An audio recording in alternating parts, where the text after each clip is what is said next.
Teman-teman, saat ini saya sedang berada di Kampung Ulelu, di salah satu tempat atau spot yang paling sering atau cukup sering saya up video-video terkait dengan Kampung Ulelu di akun TikTok saya. Jadi di sini saya berkesempatan untuk datang dan melihat langsung.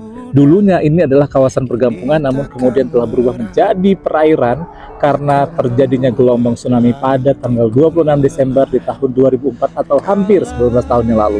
Gelombang tsunami datangnya tepat dari arah sana dan kemudian merangsek masuk ke arah kota Banda Aceh dan langsung menuju dan merusak semua bangunan yang dilewati oleh gelombang tsunami. Gelombang tsunami juga masuk ke area perkampungan yang di sana, perbukitan yang di sana.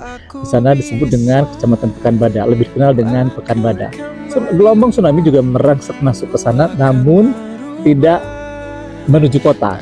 Justru yang dari sinilah gelombang yang dari lurus ke sini, yang ke belakang kita ini yang